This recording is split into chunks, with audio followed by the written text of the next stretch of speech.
శుభ్మన్ గిల్ గురించి మాట్లాడుకుంటే రివ్యూకి వెళ్ళడము అది తన ఫేవర్గా రావడం, అది ఆస్ట్రేలియాలో మీకు జనరల్లీ చూస్తారు, ఎందుకంటే ఈ పిచ్చెస్లో చాలా బౌన్స్ ఉంటుంది. ఎల్బిడబ్ల్యూ దొరకడం చాలా చాలా కష్టము.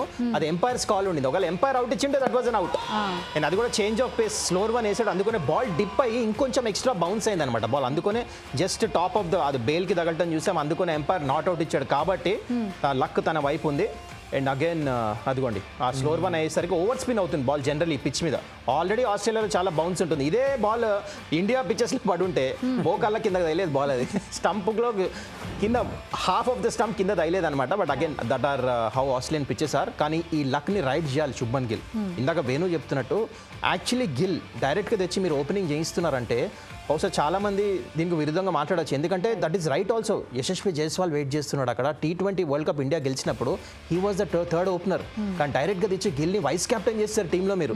అది కూడా సంజు శాంసన్ ఇన్ని సెంచరీలు కొట్టిన తర్వాత ఇదే ఫార్మాట్లో అభిషేక్ శర్మ ఇంకా జోడీ లెఫ్ట్ రైట్ సాలిడ్ నడుస్తూ ఉంది. దాన్ని మీరు డిస్టర్బ్ చేసి ఇండియా ఒక విధంగా ఆడుతున్నారు అగ్రెసివ్ క్రికెట్. మీరు తెచ్చి గిల్ని పెట్టారు అక్కడ. గిల్ మనకు తెలుసు సంజు శాంసన్ అంత స్ట్రైక్ రేట్ ఉండదు, కన్సిస్టెన్సీ కొంచెం తక్కువ ఉండొచ్చు. కానీ ఇండియన్ టీం ఒక ఫార్ములా ఫాలో అవుతారు, చాలా ఫాస్ట్ ఆడతారు. కానీ దానికి విరుద్ధంగా తెచ్చి గిల్ని పెట్టారంటే I think selectors have taken a big call. And ఆ ప్రెజర్ కూడా బిల్డ్ అవుతుంది మెల్లిగా వరల్డ్ కప్ కంటే ముందు, ఎందుకంటే ఏషియా కప్లో రన్స్ కొట్టలేదు మొత్తం సిరీస్ అంతా.